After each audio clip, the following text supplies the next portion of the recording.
I'm with you, there's no one else around. Yeah, I'm so high, gravity can't hold me down. Imagine faith and hope so alive. You got me feeling so good, 'cause baby, you're like the sun flying high on a blue sky, shining bright into the night. The stars sparkling down, yeah, diamonds and gold can't compare to your worth. It's somewhere far beyond heaven and earth.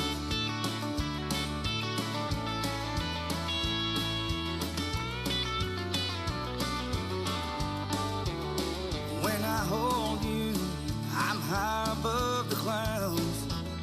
Yeah, I'm so free that I don't think I'm ever coming down. Imagine faith and hope so alive.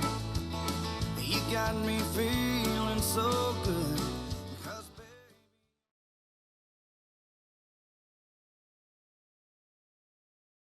Welcome to Me, Myself, and Liberty. I'm Leslie Nesmith, and I have a very interesting and controversial show for you today. I'm actually going to be talking vaccine and vaccine choice with Heather Jones. She is a mother who has a child who has been vaccine injured, so we are going to listen to her story today.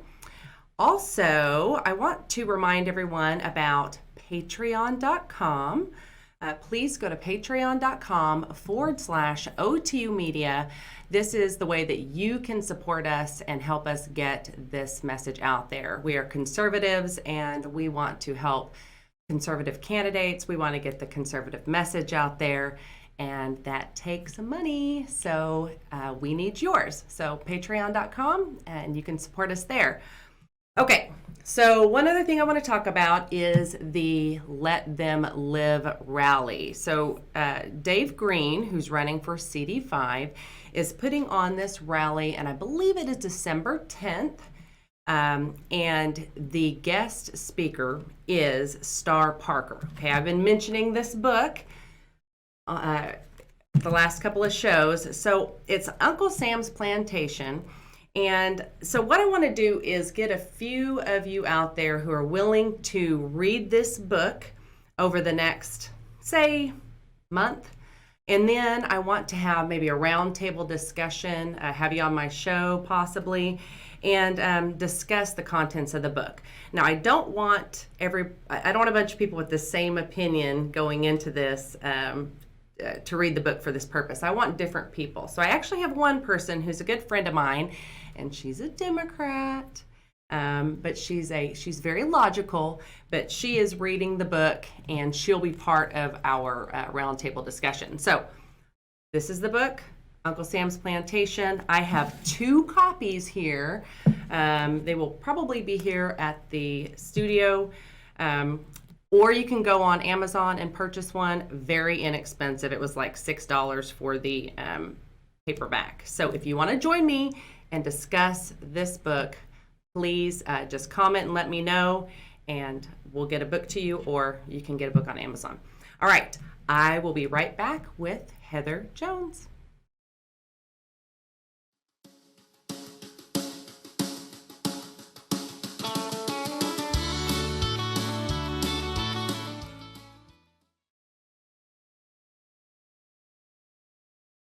Hey everybody, Todd Tucker here. Are you tired of Big Mobile making deals with dirty DC politicians to amplify liberals and silence conservatives like you?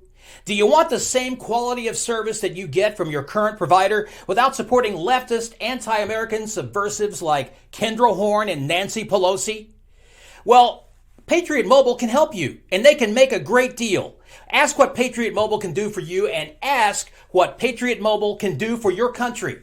Call Patriot Mobile today at 877-367-7524. 877-367-7524. Be a patriot. Join Patriot Mobile.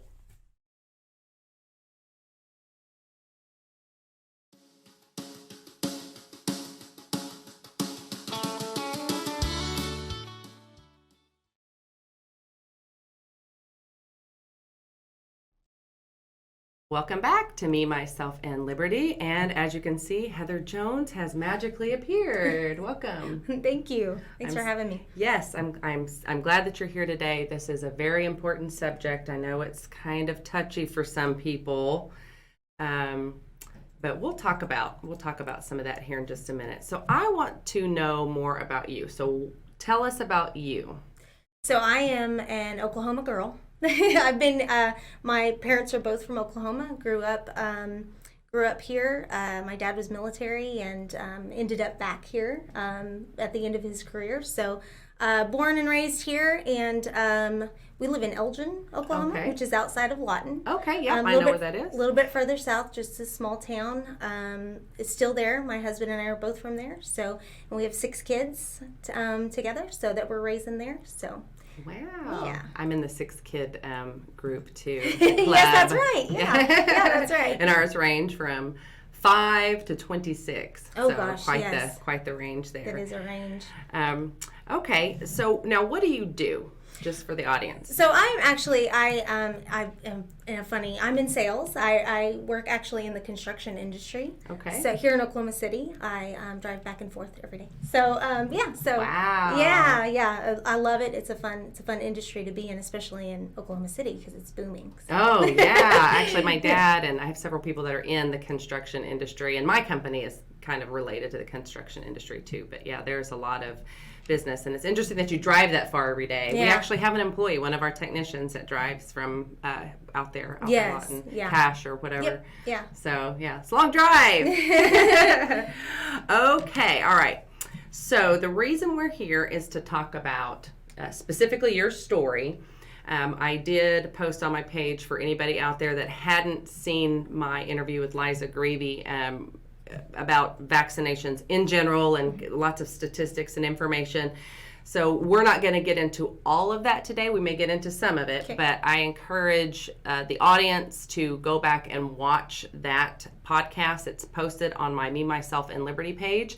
There's a lot of information there. Mm-hmm. There are a couple of trolls there as well. So say hello to the trolls. Yeah, hello. Trolls. Okay. So tell me, I want to know about your story. So tell us your story from the beginning with your family. So our story started in 2002 when Gabriel was born. I was a young mom, just recently married, got pregnant right after we got married. We were both really young. I was 20, had just barely 20 when Gabriel was born. And did not have an opinion either way on vaccinations. That's just what you did. Yeah. You take your baby in for their well baby checkups on time, and you do that's what good moms do. Is take them to their well baby checkup, make sure they're growing properly, and getting their shots. So I didn't really have an opinion on shots. That's what you did. So let me ask you a question before you continue. Yep. How was your pregnancy? My pregnancy was great. I didn't have any morning sickness up until I was about 6 months along, and he was a big baby. And I am a small statured person. So you are. I had to lower my chair so I didn't feel like I was like towering over you. I'm a pretty small person, but so I did have to go on bed rest at the end of our pregnancy, and he was a few weeks early. Okay. But he was good, healthy, strong, big baby, and I was like, well, it was kind of good that he came a little early. Yeah. So, but yeah, so he was good and healthy, no issues. When he was born, just normal. Everything was normal, and he was good and healthy. No issues. He walked and crawled and talked on time. Hit all of his milestones. Was the happiest, sweetest baby. And something that I want to say to the audience, and I don't know if we've put the pictures up yet, but this is important that you understand that this child was normal, healthy, on time. Like there was not any kind of developmental delays or anything like that. There were no indicators of anything being wrong. Right. Okay. So did we already put the pictures up there? I wasn't like, okay. All yeah, right. he was, I mean, like I said, he hit all of his milestones. He was he was a beautiful baby, and he like I said, crawled and walked and talked, and it was great. Every time we went in for a well baby checkup, through, you go at certain ages, you go at 2 months, you go at 4 months, you go at 6 months, you go at 18 months. So once every single time that we would go, he would get a round of shots, and we would notice that his digestion would get messed up. And he was exclusively breastfed. But we noticed that he started having digestive issues. He would start spitting up a lot, and he had other, just bowel issues that wasn't normal. And the doctor just told us, he's gaining weight. He's still growing. He's healthy. There's no sickness there. Just as long as he keeps gaining weight, we should be okay. We should be good. Looking back now, I know that should have been my first. That should have been a red flag to me, but I just went along. I trusted, my doctor. He was great. And so we noticed the digestive issues first. That was the first thing that happened. And then once he it was his 18-month checkup, and we were a little bit late because he had ran fever, gotten a cold. So we pushed it back a couple of months because I did know you shouldn't get shots. That's pretty common. So we went in a couple months late, and that's when everything changed. Okay, so what I want to do is that I want to show a video clip, and you actually kind of already touched on this, but for the audience, just so that they understand the point that I want to make here, let's show the video of your other interview with the Vaxxed staff, right? Okay. All right, so let's start with your eldest child, who was the one that's vaccinated. Yes, my oldest, Gabriel, is the one that is vaccinated. I mean, fully vaccinated. I was a young mom. I was married. You're still a young mom. Married, yeah. Married when I was 19, and we had Gabriel a month shy of my 20th birthday. So we were young parents. Did you have any opinions on vax? I mean, could I have called you an anti-vaxxer then? No, God, no. That was what you did. I mean, there was no question. I mean, my mom's mom and my mom, and that was just what you did. You take your baby on to the doctor on time. If you're a good mom, you are there on time, no doubt about it. So he received everything, received Hep B at birth, vitamin K. No pregnancy vaccines. No pregnancy vaccines. Which is weird because I do remember thinking, I don't want to get anything because it goes straight to him, But then after he was born, I would, let him do whatever without any kind of research. So no vaccines when I was pregnant. Did you make your family get vaccinated? How some parents say everyone's got to have the DTaP and the flu. No, we didn't do that. It might not have been around. It's 15 years ago. Right. Yeah. This is. I don't know. I can't remember what. 15. Yeah. This is 15. I feel like that's a new thing. Yes. Yeah. So yeah. No, we didn't do any of that. But when he started developed normally. I would notice that when he did go in for his little baby checkups, that he would spit up a lot afterwards, and that he had diarrhea. And I'm like, he's exclusively breastfed for the first year and a half. Did he get things like ear infections, and was he on antibiotics? No, he didn't have any of that. He was healthy baby, developed normally. Like did I he said, give you eye contact and things like that? Yes, eye contact. He was talking, walking, crawled on time. So he was surviving Beautiful. at the time, the vaccines. Other than his digestive, he had some weird digestive issues that I thought was weird, but the doctor kept telling me, well, as long as he's gaining weight and eating, we're good to go. So it wasn't until when did things start to go wrong? What happened? We went for his checkup when he was 20 months old. Which I was a couple of months behind. It was supposed to be his 18 months. So he got 3 shots in one day. What did he get? He got MMR, and he got Hep B, and he got DTaP. And his life, it was it. His life all of our lives came to a screeching halt. And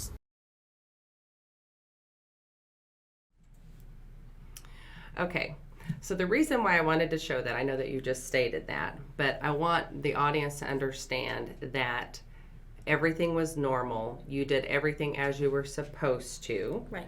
And I can definitely relate to that because, as I said, I have 6 kids, and something we'll address here in a little bit is the whole idea of being anti-vax if you want to opt out of certain things or whatever. Yes. But something I want the audience, as you are watching this, and I know that we're going to have the trolls out there who are going to be commenting, and that's fine. We welcome you. Every child is different. Yes. Every child is different, and you can have, this is why it's so important, the research and everything behind it, that there needs to be more research and more trials. There has to be something, and I keep thinking, I wonder if there's some test they could give to see if there's an allergy to something. You know what I mean? Right. Because I think about my oldest son has this just sort of odd, I guess it's a casein allergy, and it can just wreck his body. Yes. So if though trace amounts of that type of thing, if it's in these, immunizations, and it's given to a child who is so young, and you know what I mean, and a developing immune system, yes, and all of these things, and you're 100% correct. Every single person on the earth is gonna react to things differently. Like you said, I'm not anti-vax. I vaccinated my child. I would love to take all of my children in and protect them from every disease that ever was on the face of the earth. Yeah. I would love, as a mother, I would love to be able to do that. However, I know that no pharmaceutical is going to be a one-size-fits-all scenario. It's just not going to be. Yeah. Why are we taking that approach, and why are we condemning? Why are we condemning mothers for who are saying, this is what happened to my child? Now what? What am I supposed to do? And they're being ridiculed and attacked online and in person. And it's insane. And all I'm telling you is, this is what happened. This is what my doctor said and confirmed. And now I'm being ridiculed and shamed for trying to protect my other children. Yeah. As well as him. Yes. And I know people have said, and we'll get back to the rest of your story, but I want people to understand what it is we're, talking about. There have been a lot of people who have the opinion that just delay it. Just delay it. I mean, don't do any vaccines for the first 2 years. Why is that? And I realize this may be rhetorical. You may not have the answer to this. Right. Why is that not? Why can't we do that? Why can't we wait until they're past a certain age? We can. And that's what's so important when we talk about personal freedoms and in individual liberty and those that protecting those things. So right now in Oklahoma, we can. We can protect that. We have that option.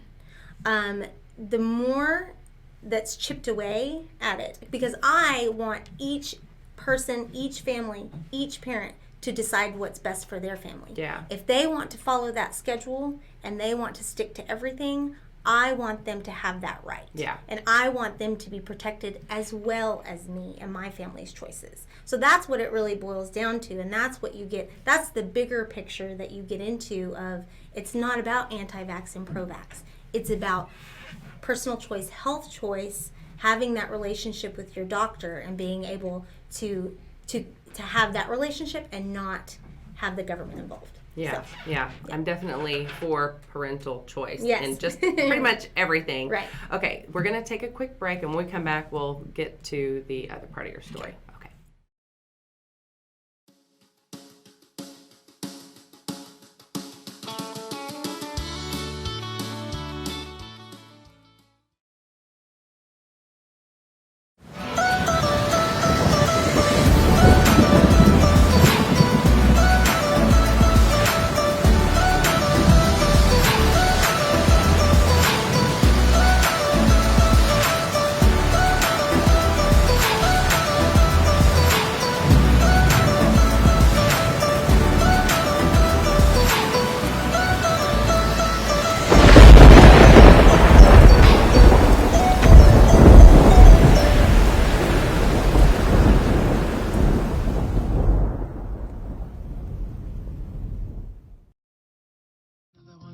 a truck. Visit cdluniversity.org.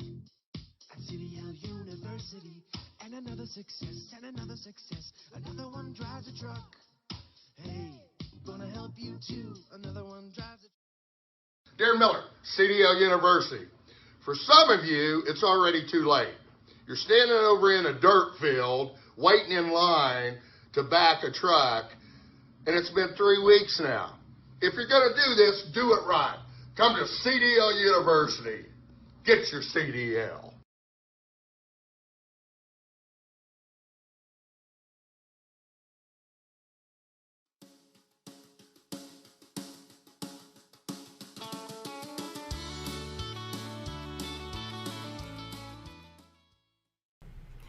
Welcome back to Me, Myself, and Liberty.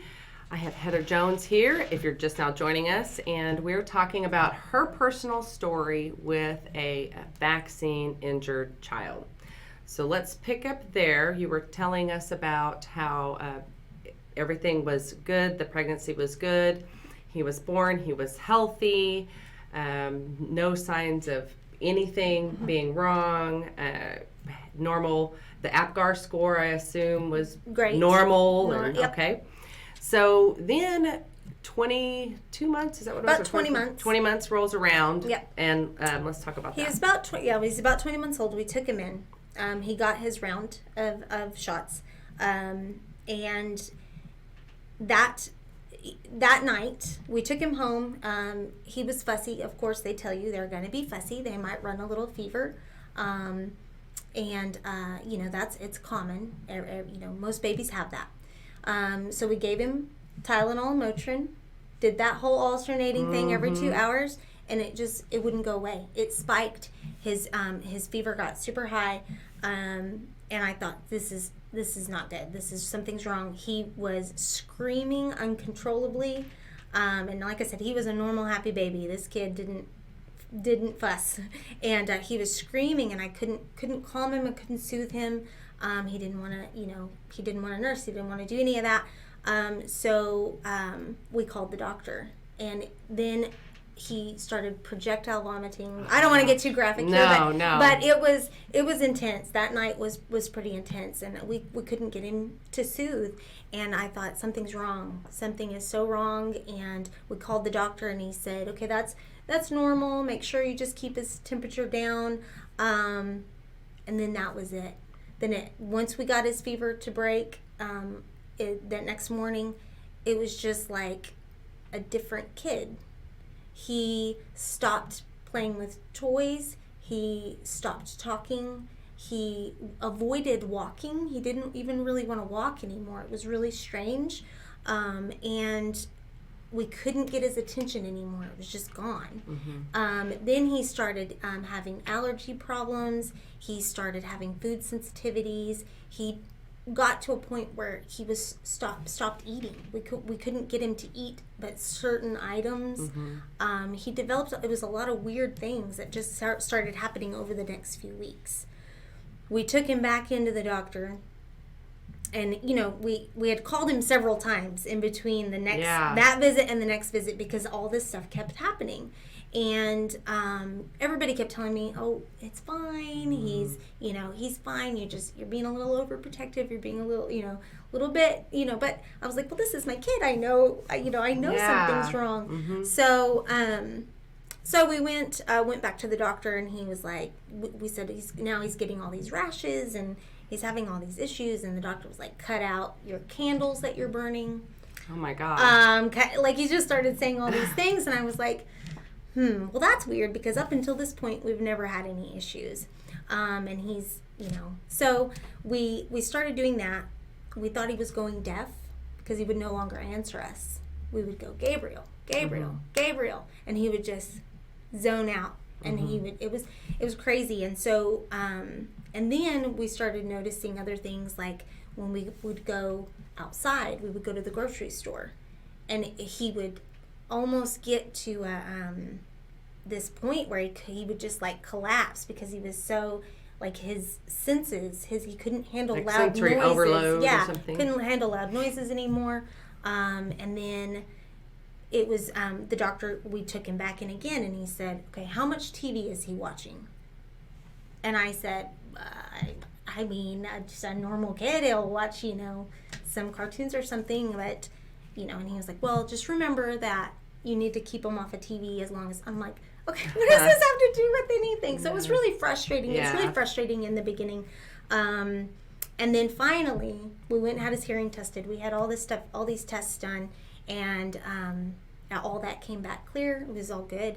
And I was like, with him not talking and all of that, he was like, okay, let's send him to a specialist in Norman. And we took him in there, and within 30 minutes, we had more of a diagnosis. So then it became more about healing trying to make him feel well again. Yeah. And it was really tough. It was a really tough time. And especially when everybody's telling you, oh, everything's going to be fine. He's just being a toddler. He's going through his terrible twos. And yeah. So did any of the doctors, did they ever acknowledge or confirm that this could be a vaccine injury, or do they avoid that? Yes. So my doctor, he did acknowledge, and he said he's had a bad reaction to the vaccine. That was with the that was right in the beginning. Mm-hmm. Right in the beginning, he said he's had a bad reaction. We don't need to do we don't need to do this again. And so he stopped getting vaccines. Thankfully, now we know that that was the best thing for him, was to stop getting them. So in the beginning, yes, it was. Once we got into more of a diagnosis, it really wasn't confirmed either way. Yeah. But his health issues, his digestive issues, his allergies, all of that was like, okay, we need to cut the vaccines out because he's had a bad reaction, and this is what's happening because of it. Yeah. So, and he has a medical exemption. So. Yeah. So, one of the thoughts that I had while watching your story, and even when I talked to Liza, so there are people out there that say, okay, so he has autism, right? He does have a diagnosis. Okay, so he has a diagnosis of autism. So there are people that say, well, he's autistic, and sometimes those signs don't show until 18, 20 months. And see, I'm one of those people that I go, okay, well, what if, you think about any kind of condition, so I'll say alcoholism, or, being obese. They say that people you're not born that way, but you might have a predisposition to it. Right. And then something happens that triggers it, okay? Right. So if we're seeing kids that get these vaccines right about that same time, who then are suddenly autistic, and they say, but it's normal. Well, maybe it's been made normal, because if there is something in them that they are predisposed to it, and then the vaccine somehow triggers it. Right. You see what I'm saying? Right. And we know that even, one person can smoke a pack a day their entire life and never get cancer, and be completely healthy and fine.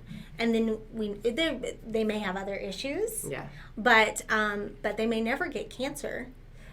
And someone who has lived a completely healthy life can get cancer. Yeah. So it goes back to each individual is so different, and what we put into our bodies is going to affect everybody differently.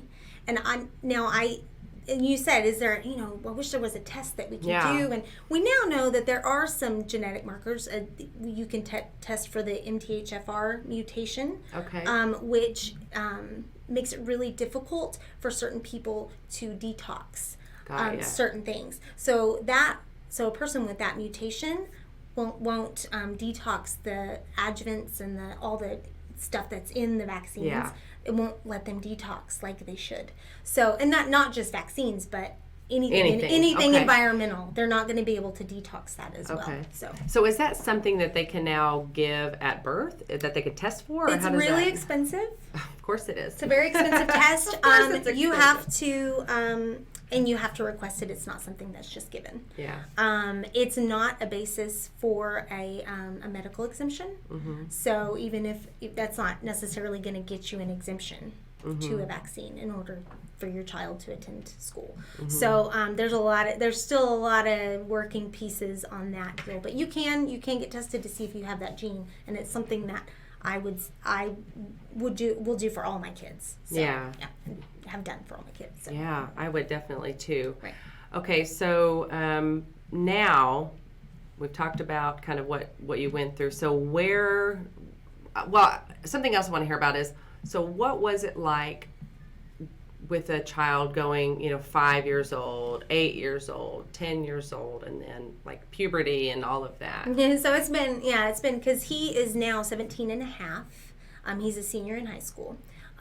So, I get a lot of, the trolls and whoever else are like, well, you just heard so-and-so talk about it, and you just heard, putting all these ideas into people's heads. And it's really funny. I always laugh at that because, they always mention like Jenny McCarthy or, they would always say that. I'm like, well, this happened long before. We've been doing this for a long time. Yeah. And so that's always makes me laugh. But so growing up, he, like I said, he stopped talking. He didn't speak again for years. He went through physical therapy, occupational therapy, speech therapy. We've had diets to heal him again, to heal his guts again, and to get his digestive. It's not about the autism. Let's get this kid healthy again. And he's so much better and healthier now. But he didn't potty train until he was 8 years old. It was really tough, and we're one of the lucky ones that most of them don't. Don't potty train. But it's been a tough road developmentally. Now that he's 17 and a half, he's about a 4-year-old's age range. We'll never live without him. He'll always be with us, and that brings in the adulthood is a whole different issue. Oh yeah, I had some questions I'm going to ask you about that too. Okay, we will be back in just a minute.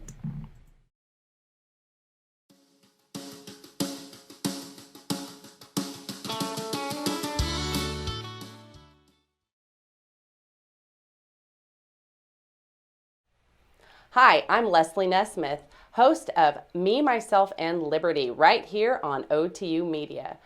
I'd like to ask you to go to www.patreon.com/OTUmedia to support us. By going to patreon.com, you are supporting everything that we do here at OTU Media and Oklahoma Taxpayers Unite. We are getting the word out, so join us. Well, yes, let's get into autism, but before we begin, let's address the whole word anti-vax, okay? Because she used that a lot, and every time that is used, either by people or the media, it comes across, anytime you use the word anti, it kind of rises people up. So I don't like that word. I'll just be real honest with you. Could you call me anti-vax? I don't think so, because I vaccinated my kids. But yet I'm here fighting for vaccine safety and efficacy because I think we could do better. Just like if I was fighting for clean water, you're not going to call me anti-water. So I want to just put that out there right now. We need to quit using these, in well-meaning or not, it can come across negative. So it's inflammatory. It really is. Yeah, and it just pits parents against. So we've got pro-vaxxers and anti, where most people are in the middle. They're really just kind of learning and figuring out, well, maybe I like this vaccine and not this one, because again, we're talking about many different vaccines, and they're not all the same. Just because they're the same type of biologic, they're not medications, they're biologic type injections, doesn't mean that they're exactly the same. Yeah. So, I think that just I'm glad that you clarified that, because I think a lot of people... it does a disservice, and if you start to notice, you'll see how the media will pit us against the media. Each other. And when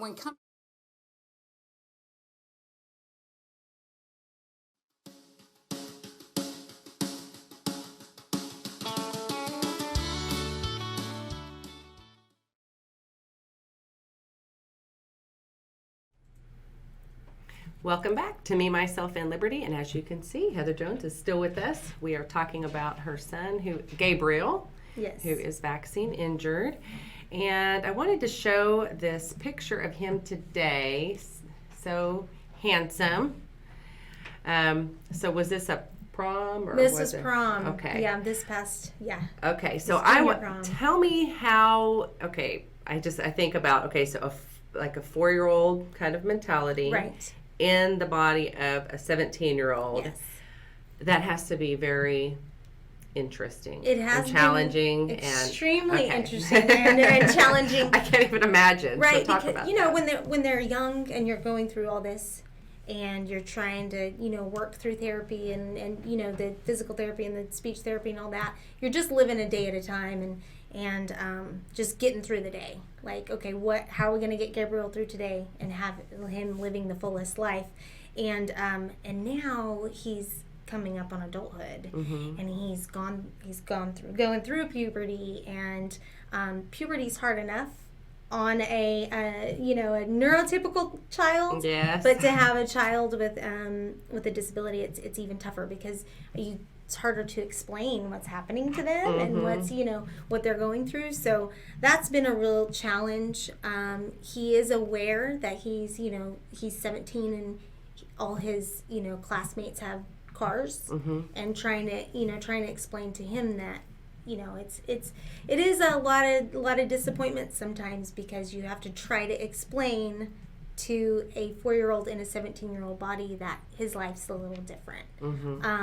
So he does still have a tendency to withdraw and recluse, and he still has those sensory issues. They're a million times better than they were, but he still has those, and we know when he's about to overload.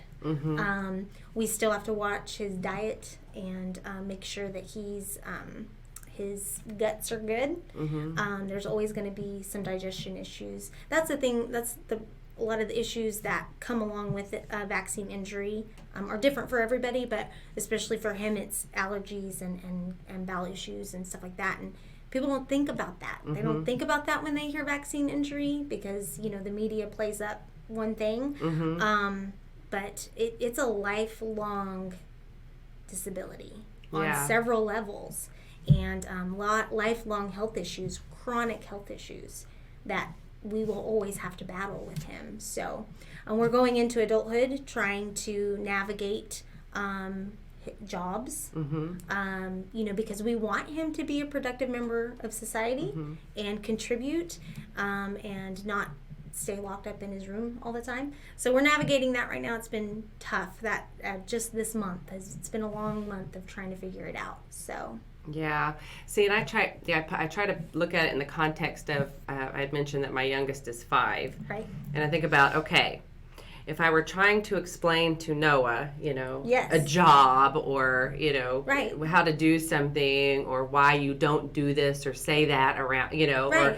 or, just social graces or whatever, that would be, my son is 5, so he understands some of those concepts, Right. but you just don't have the judgment or the, understanding of, people Right. and situations and, the whys and the why nots. right, So, we had talked about, so when this happened to you, so this wasn't, this isn't a new thing for you. It's a new thing for a lot of the people in the audience. They've only in the last, 10, 12 years, as far as Right. like the Jenny McCarthy thing and all that. right, But for you, it predates all of that. Right. Before anybody knew what was going on. right.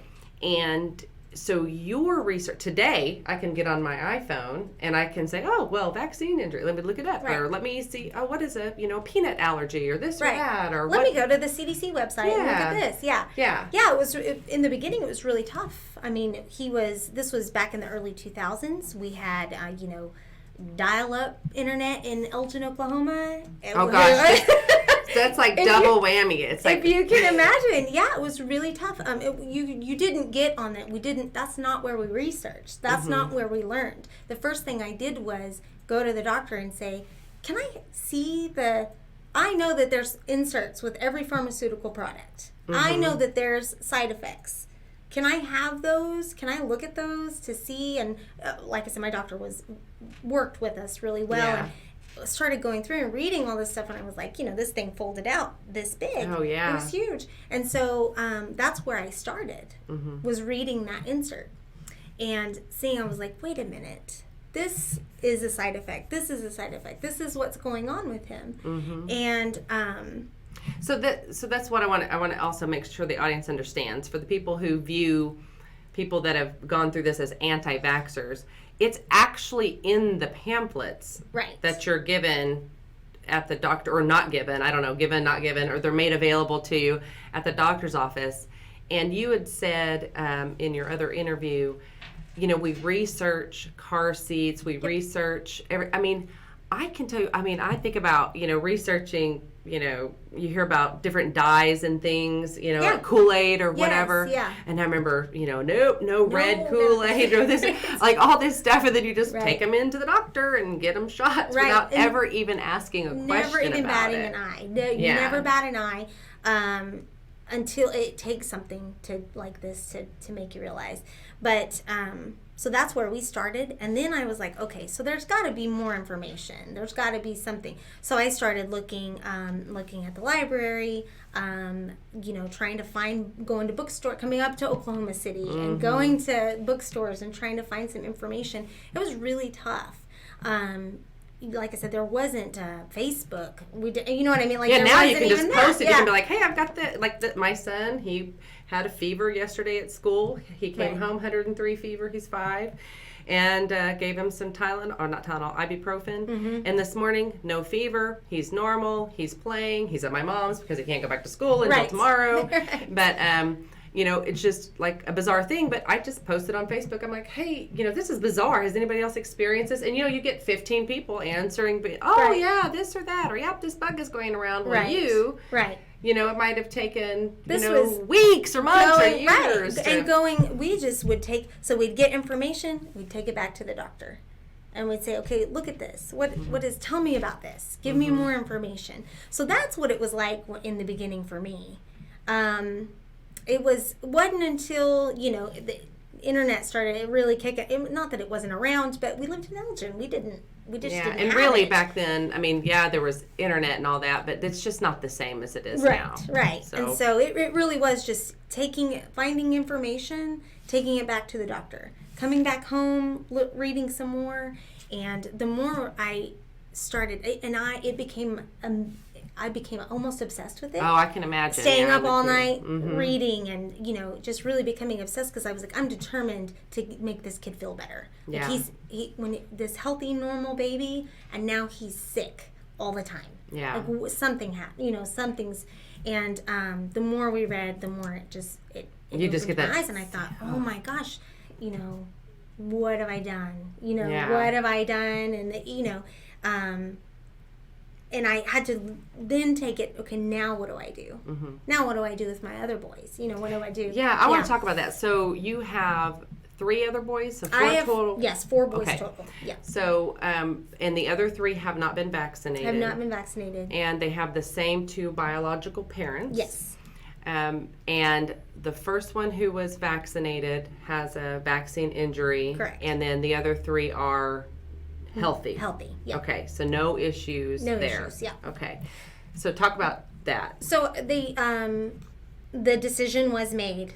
We said, let's just put it off. Let's put it off until we can figure out what we want to do. And that bought us some time to research some more. And the doctor was completely open and accepting of that. And he told us, he told me, he looked me dead in the eyes and said, you're his mother. And nothing trumps that. Like, you are his mother. You make the decisions. You know your child better than anybody else. And that really gave me the confidence to keep going and to keep saying, okay, I'm on to something. I'm on to something here. And so the other ones, we did vitamin K with them in the hospital, which looking back now, I think I probably shouldn't have done that either with them. But just for my kids, I shouldn't have done that. Because we clearly have some issues. Yeah, and who knows? It could be something in the DNA. Who knows? Right. I mean, it just gets triggered or something. Right. Yeah, they're super healthy, normal kids. They're gifted and talented and super smart, and have no issues. So they're. It's been interesting to see because they're really his battle buddies, and they get him through life for sure. Oh, yeah. So I'm sure. Yeah. Okay. We will be right back, and we'll continue talking about this.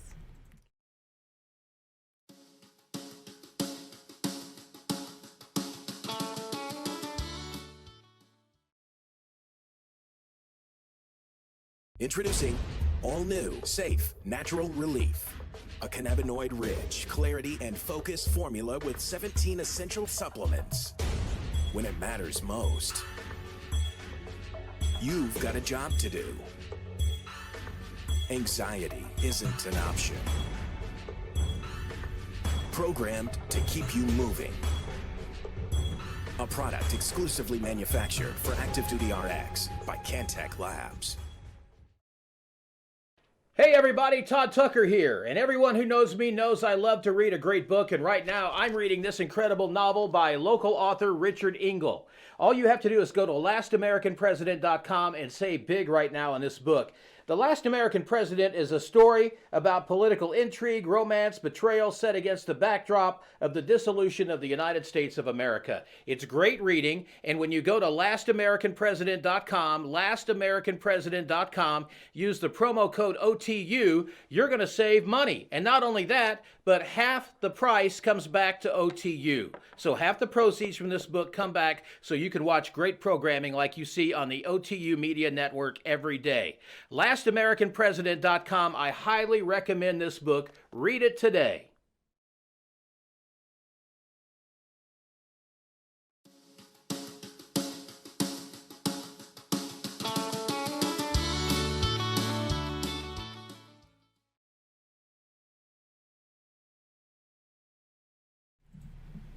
Welcome back. All right, so we're talking about your son, Gabriel, and now he's 17, almost 18. Mm-hmm. And so the challenge is there, so he probably won't ever get married, is that? Or maybe, or you listen, just don't know. I never Maybe? shut the possibility down. I guess I will hopefully he will. I will never put a limit on him Uh-huh. because we are constantly amazed at what he does every day. We're always amazed. I can tell you what I plan for, what I prepare myself for, what I prepare him for, and what we prepare our family for is that he will always live with us. We're working on getting him a job. We have to plan so far in the future for the what ifs, and so he'll always be with us. He'll always live with us, and we're prepared for that, and try to make him as comfortable as possible. So the other part of that is, obviously, you're older than him, and barring something, tragic happening, Right. He will outlive you. Right. So how do you deal with that reality?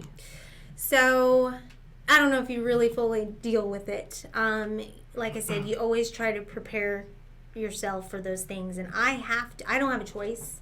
I don't have a choice. I have to plan for the future. I have to plan for where Gabriel will go when I die. Who's going to take care of him? Who's going to be there for him? He's very fortunate, and I'm very fortunate that he has wonderful siblings. Yeah. But you don't want to put that kind of burden on your child, because they're going to want to start their own families. They're going to have to live their lives. So we now have to plan for caring for an adult child, and the resources are tough. I will tell you, going through it over the last month, it is really hard to get assistance and to get the going through the programs. It's really hard to get any kind of and it takes a really long time to get any kind of help for him. So we've got to prepare for that. We've got to file a guardianship. We have to, we've got to go through that whole process.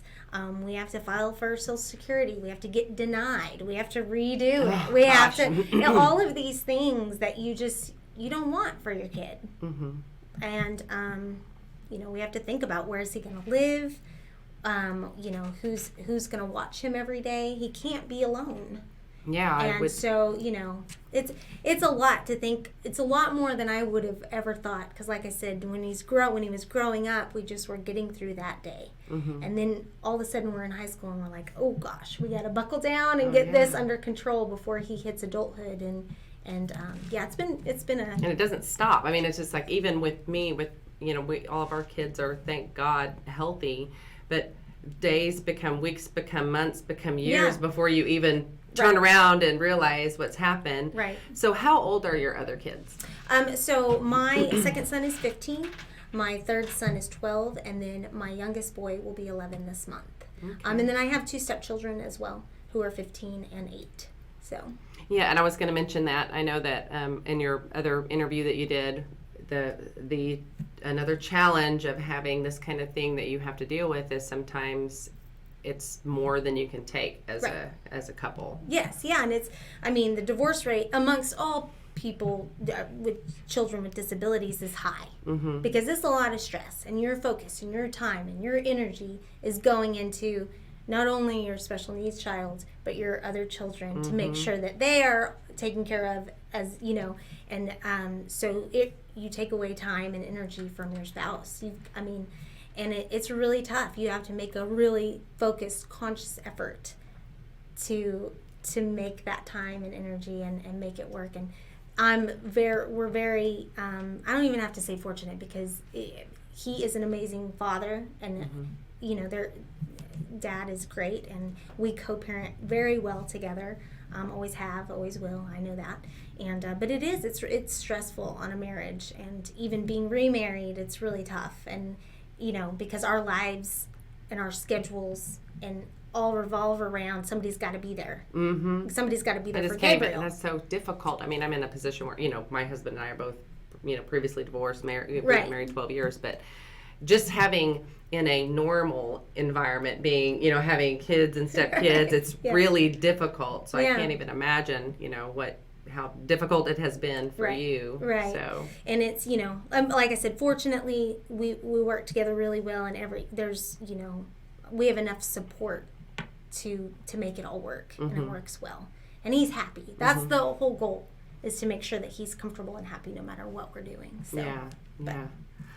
So is there anything that you want the audience to know about? Is there any so one, like any resources, or because I understand, I didn't realize a year ago just how heated this topic could get. I mean, it was crazy. I did this interview with Liza, and there were just people just saying all this crazy. I'm like, why in the world are people so offended about her wanting parental rights, or just choice in, if your child has, I think about this, like my stepdad, he has terrible allergic reactions to antibiotics. Yes. How is that? Oh, okay, but that's okay, but this is not okay. Right. Some kids have a reaction to a vaccine, and you're vilified, but, my stepdad can have an allergic reaction to amoxicillin, and that's okay for some reason. I don't understand it. It doesn't make any sense. It does get really frustrating, and I'll tell you,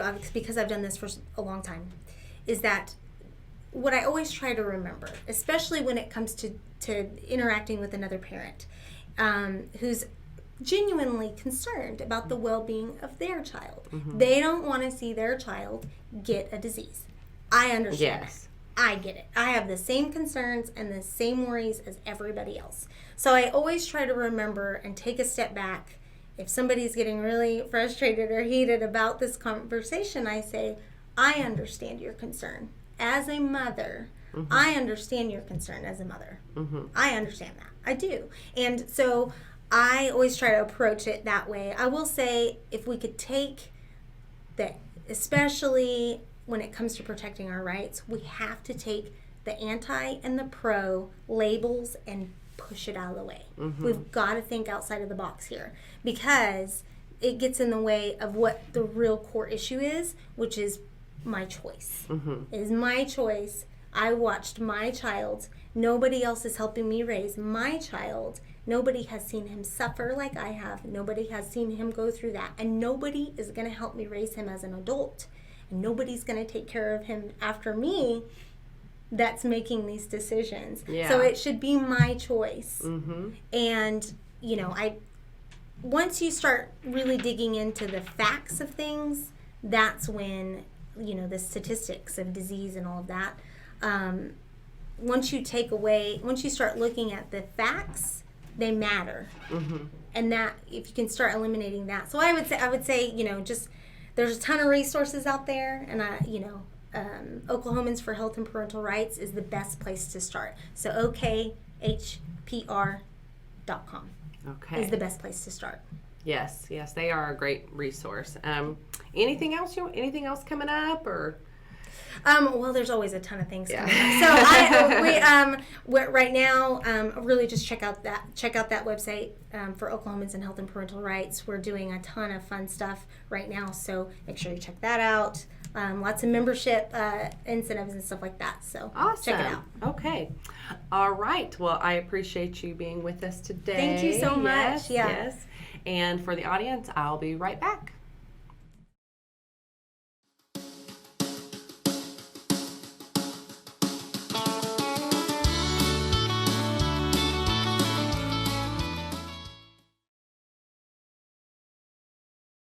Introducing all new, safe, natural relief. A cannabinoid-rich, clarity and focus formula with 17 essential supplements. When it matters most, you've got a job to do. Anxiety isn't an option. Programmed to keep you moving. A product exclusively manufactured for Active Duty RX by Cantech Labs.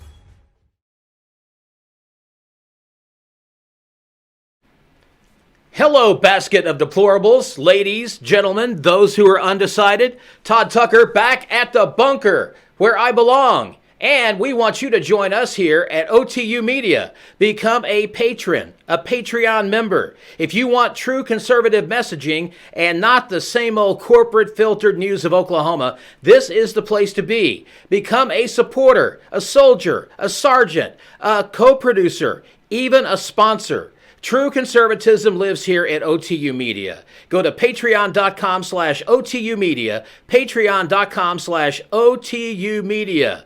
This is where conservatism lives, and the fight is just beginning.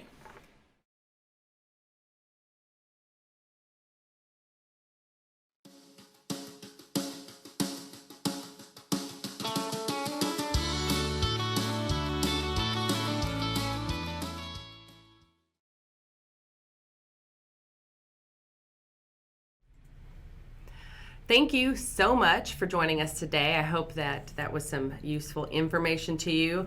I do want to remind you of a couple of things. The Let Them Live rally is December 10th at OCCC, and you can find that information online. And if you look up Dave Green for Congress, he's actually the one that's putting it on. And I think that is awesome. Star Parker is going to be the speaker. If you don't know who she is, please look her up. She is amazing, has an amazing life story. She also wrote the book, Uncle Sam's Plantation. And again, I have 2 books here. So if somebody would like a book, I'm not going to drive it to you. But if you want to pick it up for me, that would be great. Or go on Amazon.com and order a book. But I want to get a few people together who have read the book here in about a month to discuss it and just talk about it, because it's very, very good information. Also, go to patreon.com/OTU Media. This is the best way that you can help support us.